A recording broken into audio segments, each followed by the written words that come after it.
Good evening, I'm Sarah Sapsanama. Let's begin with the headlines of the hour. 4 more people died due to floods and landslides. Displaced people in Bake compelled to go on empty stomach. Risk of disease spread as high. 14 tourists in Dolakha stranded since 5 days. Constitutional provision of local courts yet to be implemented despite the lapse of 8 years. Provinces fail to formulate laws. Justice delivery sluggish. Private schools continue to charge exorbitant fees from students and the lack of monitoring from local levels. Ministry of Education indifferent. And it's a mouth-watering semi-final at the Euro Cup tonight. France up against Spain at 45 minutes past midnight for a spot in the final.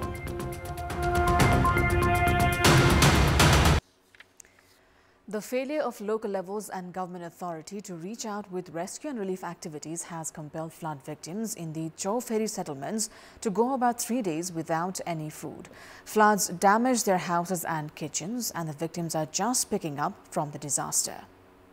75 years old flood victim Ram Harak Yadav of Bake went without any food for 4 days since his resting place was flooded. कहाँ से खाना है, कहाँ बनावे, कहाँ का करे, कहाँ कुछ रही ना जा है, कहाँ बनावे जाए और कहाँ खाए। ये कहो कि इतना यार वार पंचर बटरा सटरा है जो तो वही कहन बचा है जो फिर वही कहन बना है तब आज भोजन मिला है। ना नीचे भी बैठे ठाव, ना ऊपर से बारिश आवे तो ठाव, नीचे पानी ऊपर से पानी, ना घर। Krishi Chau Ferry settlement of Chitaipurba in Bake is surrounded by the Rapti and other rivers on all 4 sides. Although food waters have dried up, the region is still muddy for daily movements. Houses are still wet and many damaged houses are yet to be repaired. No government authority has reached this settlement for rescue or relief. बियाड़ के पौधा लगावा गया है, वो सब पन पाड़ दे से अब बाली लगावे का समस्या थोड़ा पड़ेगा। अब बियाड़ लगावे अगर धान के अगर बीज अगर नहीं डाला जाता है तो खेती तो सारा पछेल गए। Many of the locals in the settlement had been depending on others for living. Since the flooding, they have no food or money to sustain their lives. कुछ घर में कुछ है नहीं, कहाँ रहा ठौर है नहीं, हुआ का अगर है हुआ रहा अगर है भवनों में बैठ रहा अगर है 2 रोज और बहन हुई थोड़ा गल्ला पाती थोड़े हुई परा ले लेगा है खटिया गुंदरी तो सब हुई परा कुछ पकड़े बैठेगा कुछ नहीं। खाना भी नहीं बनाए व्यवस्था रहे कि कहूँ खाना बनाए लिए एक मुट्ठा खाए के खा लिया जाए, खाना भला जीवन तो हो जाए कुछ पेट में, ये भी व्यवस्था नहीं रहा है। तो अभी निकला है 2 दिन हवा पानी निकले तब चूल्हा ला के रखा गया है बाहर, तो इतनी ऊंच जगह है तो पानी निकलेगा तो हल्का सुखाएगा तो इटी रख दिया गया, वही से खाना पीना बनावा जाता है। खाना तो 4 दिन के बाद खावा जाता है, ज़्यादा पानी रहा है इस वजह से कोई बना के ठाव नहीं रह गया, चूल्हा चक्की सब भचक गया, बासन भाड़ा भी नहीं रह गया। घर कुरिया सब गिर गया है, दाल चावल गेहूँ मसूर अरहर सब ये सब बाढ़ में बह गया है, टटिया फरकी सब चला गया है। 4 दिन से खाना नहीं खावा गया, आज खाना खावा गया है। Majority houses in Krishi Chau Ferry were inundated few days ago, damaging much of their homes. Various health issues have started being reported due to lack of hygienic food and sanitation amid rain-induced disasters. Waterborne diseases such as cholera and diarrhea have been started being reported due to unsafe drinking water. Such epidemic can spread during monsoon season due to contamination of water sources. Incidents of snake bites have also increased at places that report inundation. There is also high risk of dengue and malaria, which is caused from mosquito bite. In such a situation, risk of hepatitis A and E among waterborne diseases are also increasing. Doctors say that lack of hygiene and sanitation amid monsoon disasters turn the situation into an epidemic. Local levels must actively make efforts to aware the general public and provide required services amid floods triggered by incessant rainfall. Health professionals and public representatives must reach the affected areas to ensure hygiene and sanitation is maintained as people seek treatment only after they suffer from health issues. Provincial and the federal governments must also provide assistance to local levels to prevent monsoon disease outbreak. 14 domestic tourists who trekked to Chorolpa Glacier Lake have been stranded for the past 5 days after the flooding in Rolwaling River. The trekkers who had reached Solukhumbu from Dolakha have been stranded in the tourism village of Na in Gauri Shankar Rural Municipality following a landslide between Na and Beding. Chief District Officer Tuaraj Pokhrel has said that a team of security personnel who had gone to rescue the tourists have returned. The flood swept away the bridge and caused damage to the trekking route. They have also not been airlifted due to unfavorable weather condition.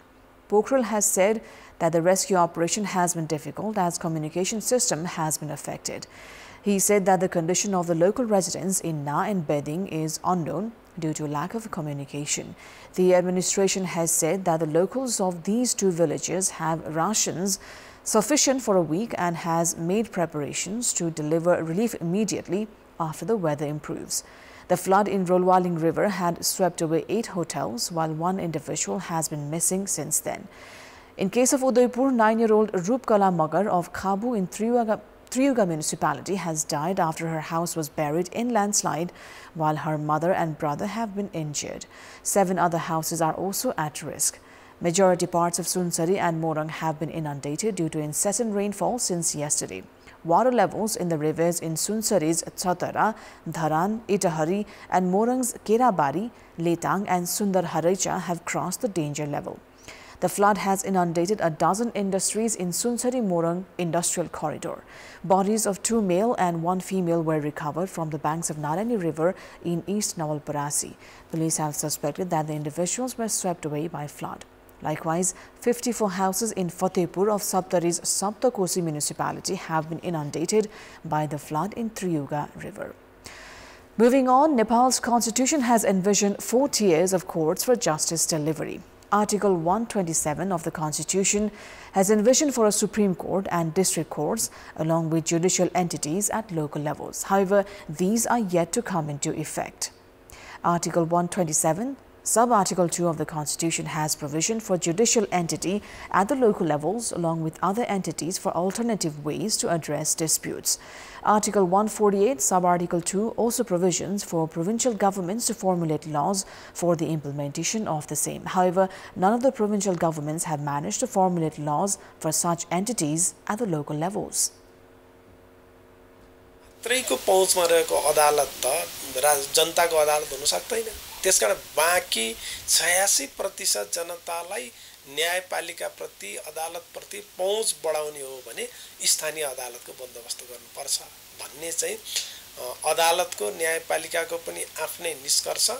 एउटा सानो निवेदनको लागि supreme कोर्टसम्म आएर 50,000 खर्च गरेर यहाँ आउनु पर्ने न्यायलाई सर्वोच्चको ढोका ढकढकाउनु पर्ने अवस्था हुँदैन। स्थानीय तहमै त्यो विवाद समाधान हुन्छ र त्यहाँ समाजमा स्थायी रूपमा दिगो शान्ति हुनलाई पनि स्थानीय अदालत र प्रादेशिक अदालत र संघीय अदालत चाहिँ गठन गरियो भने संहिताले पनि चिन्छ र यो चाहिँ सरकार र व्यवस्थापिका चाहिँ संहितामा गएकोमा न्यायपालिका संहिता गयो भने बल्ल यो संविधान कानुन गर्न सहज हुन सक्छ।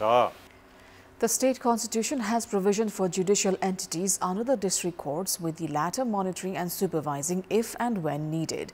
These local courts can facilitate for arbitration and mediation. However, so far, only executive and legislative bodies have been activated, with the judicial structure yet to fully come into effect.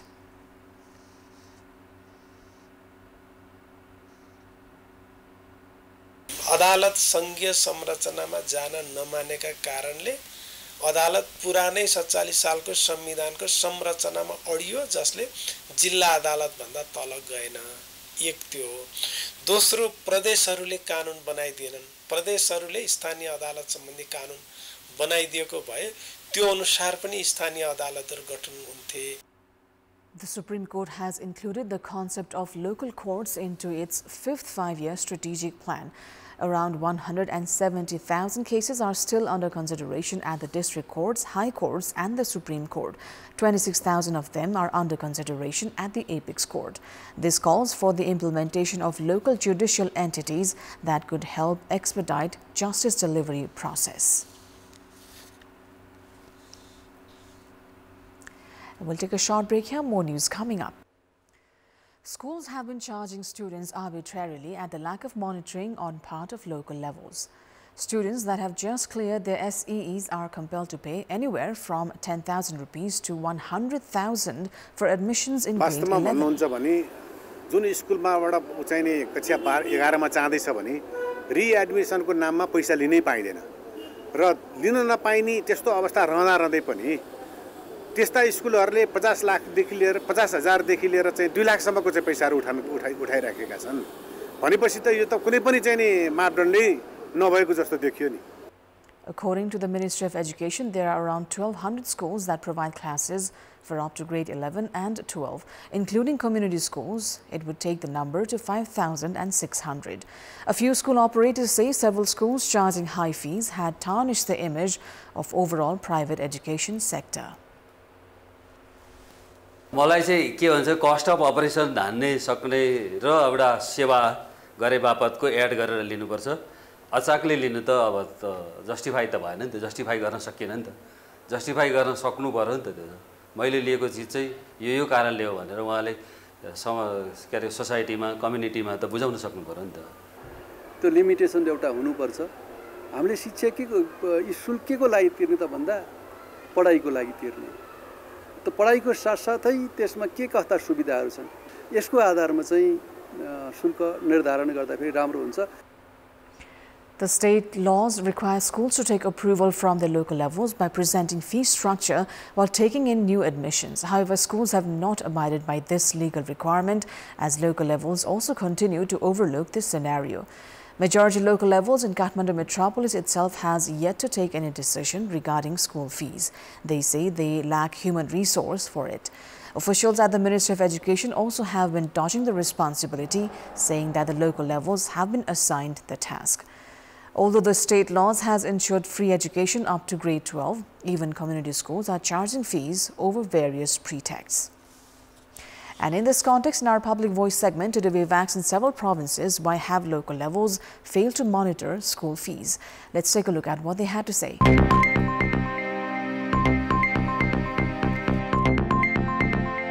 शुल्क लिएको अनुसार त्यो हालको फ्यासिलिटी छ कि छैन त्यो चाहिँ गएर स्थानीय तहको चाहिँ जनप्रतिनिधिहरूले गरे हेर्दै भएको भए चाहिँ यस्तो हालको प्रब्लम आउँदैन थियो. प्रत्येक राजनीतिक दलका उच्च नेताका आफ्ना स्थानीय बोर्डिङहरू छन्.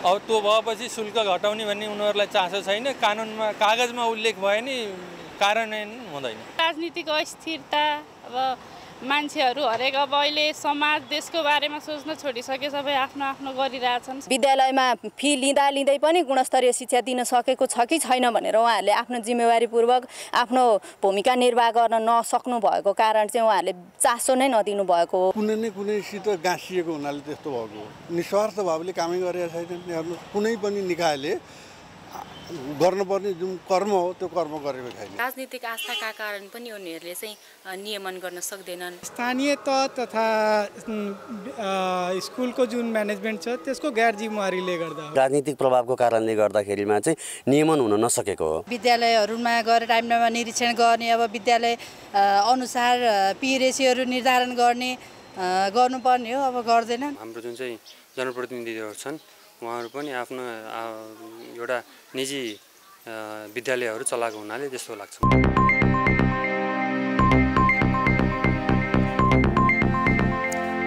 Time now for our segment Public Pulse, where you text us with your opinion. Public Pulse. But before today's question, let's take a look at the results from yesterday's poll. Yesterday, we asked you why has it been difficult to spend the budget for development even as the government has allocated it in low amount. 33% voted for option A, lack of capacity, 30% for B, plans not being effective, and 37% for C, procedural hassle. And here's today's question: what should be the priority of monetary policy? Your options are A, encourage productivity, B, stabilize interest rates, and C, real estate friendly policy. The voting is on. Type NEWS, select your option A, B or C and send it to 34001 to share your opinion with us. Time now for international update.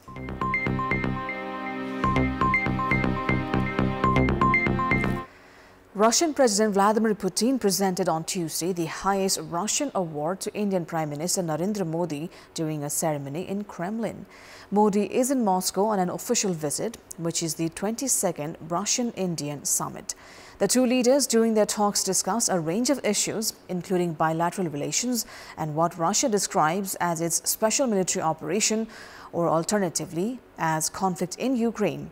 Speaking after missile attack on Children's Hospital in Kiev blamed on Russian forces, Indian Prime Minister told his Russian host that the heart bleeds when children are killed in war, conflict or a terrorist attack. Russia rejects accusations of deliberately striking the hospital and says it was Ukrainian anti-missile which hit the facility. Indian media, including The Hindu, reported that Modi asked Putin to release from service the dozens of Indian nationals recruited by the Russian military to fight in Ukraine. Modi is said to raise the issue with Putin during their informal meeting on Monday. Modi's two-day visit, his first to Kremlin since 2019, which coincides with a NATO summit in Washington, where the 2022 invasion will be a major theme. State Department spokesperson Matthew Miller said the U.S. had raised concerns with India regarding its relationship with Russia. Ukraine's President Volodymyr Zelensky has expressed huge disappointment and termed it as a devastating blow to peace efforts. That is all for the moment. Thank you for watching. Good night.